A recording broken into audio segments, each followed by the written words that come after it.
Restoration. Spokesman for JCP&L and just a longtime great friend of WCTC that's always been there for us with all the latest information. Ron Moreno is with us here this morning. Hey, Ron, it's Bert Barron. Good morning. How you doing? Good morning, Bert. Thanks for having me on this morning. Sure. Long a couple of days for you, I'm sure, but thanks for taking some time to speak with us live this morning. Can you give us the latest information with regards to the power outages? Yes. As of this morning, we've restored more than 150,000 customers to service.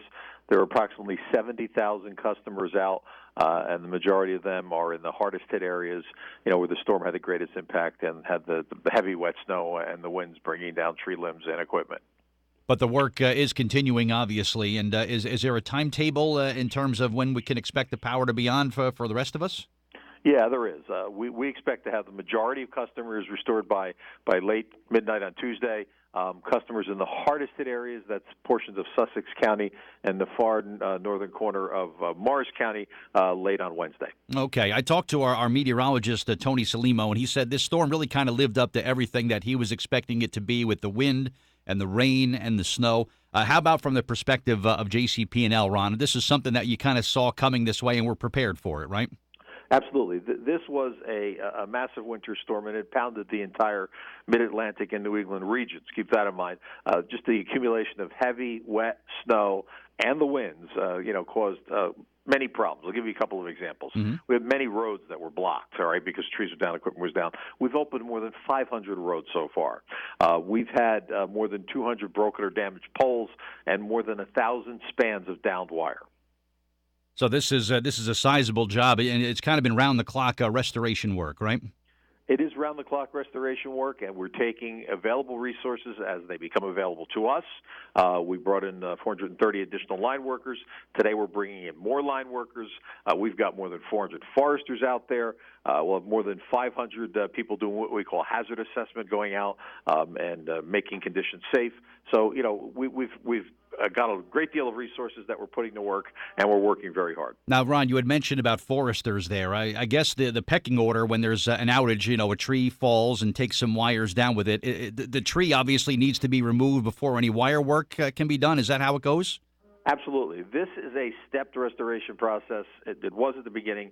We're moving on to restoring now. The process works by removing obstacles, making things safe, mm-hmm. right? Taking equipment, de-energizing it, making it safe, and then we follow back up and do the repairs afterwards. Okay, so it's a process that kind of goes on through. It takes some time when it's this widespread, but the crew the work is continuing. I've seen crews out all weekend, and that's going to continue until everything is back on, right?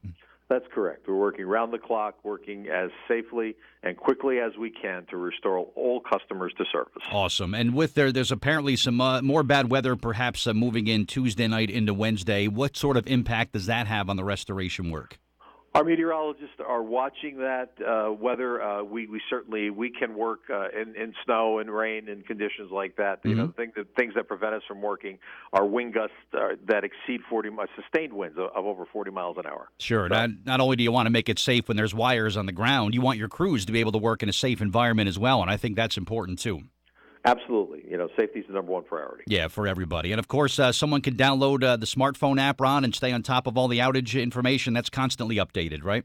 Yes, and they can go to www.firstenergycorp.com/connect to find out about all the options that are available. Okay. Ron Moreno, I appreciate the update, and sorry we missed you in Washington at the end of last week there. I know you had to stay here and keep a close eye on things with the storm that was moving on in, but we'll definitely see you soon. And congratulations. I wanted a very nice honor you're going to be receiving from the Boy Scouts very soon. Very well-deserved honor for you, and congratulations on that. Thank you, Bert. I appreciate that. Coming from you, that means a lot to me, and we'll talk about that after we get all our customers. You bet we will. Well, thank you so much, Ron. Good to speak with you, and thanks for the update, all right? Thank you. Take care. All right, you as well. All right, Ron Moreno from JCP&L. You got